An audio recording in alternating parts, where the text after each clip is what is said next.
Pagkatapos, pagka-holiday mga parts, meron tayong tinatawag na holiday surcharge. Kaya mga parts, papunta tayo ng pick up location, second booking natin. Binyan tayo, ganda rin pala rito. May mga simbahan na mga ganda. Tapos meron silang makalumang bahay dito. Dadaanan natin, ayan. Oo, mga panahon na makas. Mali pala, papunta North Caloocan pala yun. Las Piñas yun sa amin eh. Kaya nga. Hinarang niya kasi ako dito, sabi niya, ayun na Royo. Kaya akala ko ayun na yun. Mali pala. Yung mga parts, nagkamali kami ng pick-up kanina kasi malapit namin sa may kanto ng pick-up namin netong second booking. Hinarang kami ni sir, sabi niya kung kami daw ba yung mag-pick up ng chest freezer.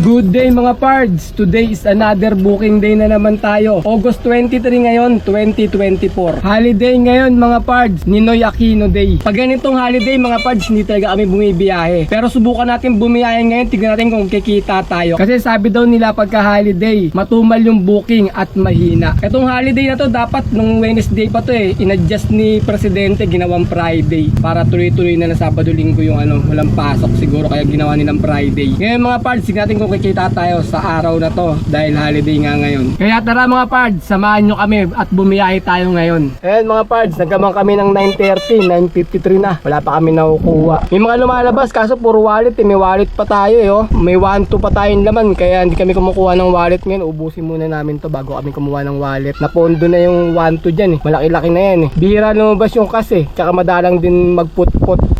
Update namin kayo mga pards pag kami nakuha na kami at anong oras kami makakuha ng booking. Time check, 9:59 AM. May first booking na tayo mga pards. From Gulod going to Binyan sa halagang 1,171. Gagawin daw 1.5 yung SF sabi ng nag-note dito mga pards. Ang layo ng pickup namin ay 300 meters lang. Malapit lang sa amin to mga pards. Papunta na kami sa may pickup location. Booking tayo mga pards yung pickup natin. Folding table pala yan. Ito naman natin. Ano sir, pupunta ka rin dun sa may sa may Binyan? Ay, ikaw rin mag-receive dun? Dito na nga siguro, baka magkasya naman na. Dati, picture ako muna tayo. Sir, una kami, kita tayo doon sa sa Binyan. Sige sir. Okay, na-pick up na natin yung first booking natin. Papunta tayong drop-off location sa may Binyan, Laguna. Ang layo ng drop-off location ay 54 km. Alright, let's go! Uuwi na sana kami ng bahay mga pards kanina kasi tinatamad na kami ni tatay dahil nga ang tumal ng booking. Ang konti ng put-put dito sa lugar namin. Balakasan namin pumunta ng Manila, doon kami magsisimula ng booking. Tapos o kaya, pag hindi, uuwi na lang sana kami. Buti may lumabas pa na booking, malapit lang sa atin. Medyo sinuwerte pa tayo. Ang magiging problema mamaya, kung makakuha tayo sa may Binyan ng pabalik. Sana makakuha tayo ng booking kasi maaga pa naman. Kagandahan mga parts kapag bumibiyahe ka ng holiday, maluwag yung kalsada, walang traffic. Pero dito sa Quirino Highway, walang holiday dito. Traffic lagi dito, walang patawad.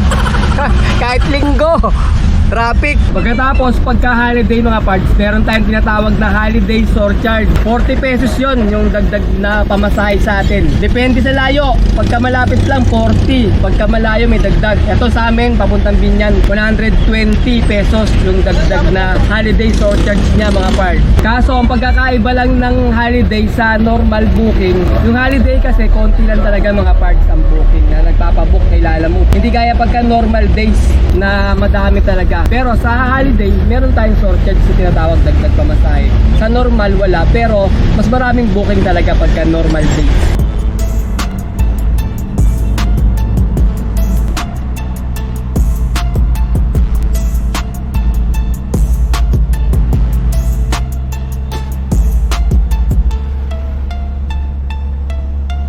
Maluwag sir. Hindi na sila bumalik mga bakasyon. Maluwag kalsada. Ito tayo mga pards sa drop off sa Binyan. Time check tayo, 1:06 PM.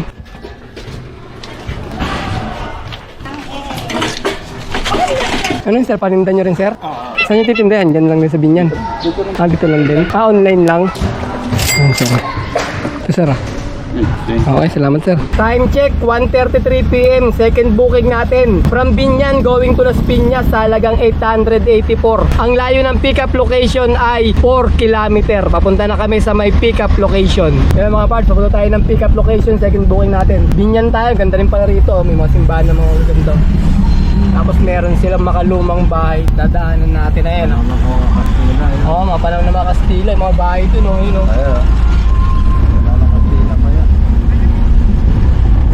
dito mga parts eh. Tayo mga parts, pick up, second booking. Chest freezer, pick upin natin. So yun palang pick up natin mga parts. I-deliver natin. Taas ka tayo, alalay ka na dun. Yan. Okay. Oh, kahit dyan na lang tayo, okay na yan. Para madaling ibaba. Bale yung ano, Yung payment sir, saan nila na? Oo, nagbawas din siya, ano. Mali pala, papunta North Caloocan pala yun. Las Piñas yun sa amin eh. Kaya nga. Hinarang niya kasi ako dito, sabi niya, ayun na Royo. Kaya akala ko, ayun na yun. Andun sir yung rep niya, iniwan niya ron. Pala dito eh. Binaba niya yung ref niya. Binaba niya ron, kukunin niya yung resibo. Kasi yung kausap niya, papunta na daw. Binaba na yung polisan. Oo, dun, sa harapan. Kay Mano. Deliver sa inyo. Dako yan nandun sa kabilang side. Dito, sa may highway lang dito. Binaba niya dyan, banda lang dito. Oh, yan daw ako nun yun. Andun siya banda lang. Hindi mo rin di-deliver niya kasi walang resibo din. O kaya nga. Hindi, andun na yung resibo, sabi niya. Nagpaiwan dun eh. Binaba na rin yung rep. Ginawa yung resibo niya doon. Oo, Gawa doon. na resibo doon. Halika na po kaya. Saan tayo? Dito? Ni rito? Pwede rin yun yung ano.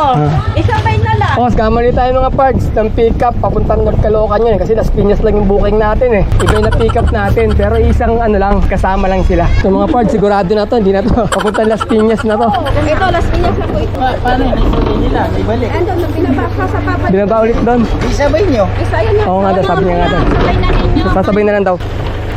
Ilakan daw. Ito Las Piñas. Diyan muna sa bungad tayo, bababa rin natin to kasi. Pag sinakay natin yung isa. Ayan, dyan lang, okay na yan. Ito, final na to. Final na, tama na to ma'am. Las Piñas na. Yan, nagtaka ako. Yung mga parts, nagkamali kami ng pick-up kanina kasi malapit namin sa may kanto ng pick-up namin netong second booking. Hinarang kami ni sir, sabi niya kung kami daw ba yung mag-pick up ng chest freezer. Eh chest freezer din sinabi sa amin, kaya akala namin ayun na. Pinick up namin kasi hindi nga namin tinanong kung saan papunta eh. Ang drop off natin papunta Las Piñas. Kung kanya pala, papunta pala North Caloocan yun mga parts. Sinampa na namin dito, sinakay na, palis na kami. Tapos nag-chat sa akin yung, bakit may nag-chat pa rin, sabi ko. Eh, na-pick up na namin. Sabi ko, ma'am, na-pick up na. Sabi niya, mali yan, hindi yan yung pick upin nyo. Sabi naman, kaya bumalik nga kami doon sa may pick up location natin. Yung pala, mali talaga. Iba pala yung na-pick up. Doon pala mga parts, yung mga pagawaan ng chest freezer. Siguro, mga second hand nilang binibenta yun, i-repair nila, tapos binibenta nila. Doon siguro, baka mura yung mga bilihan ng mga chest freezer doon. Kasi, magkakatabi sila, halos lahat ng mga bahay doon nagtitinda ng gano'n eh, nagre-repair ng freezer, dami. Okay mga parts, na-pick up na natin yung second booking natin. Ang layo ng drop-off location ay 23 km. Alright, let's go! Friday ngayon mga parts. Pag ganitong Friday, medyo lulugo-lugo na kami ni tatay niyan eh. Paubos na yung lakas namin. Nagsimula kasi kami ng Martes, Biyernes na ngayon, Sabado bukas. Kaya in-extend pa namin yung lakas namin para umabot tayo ng Sabado.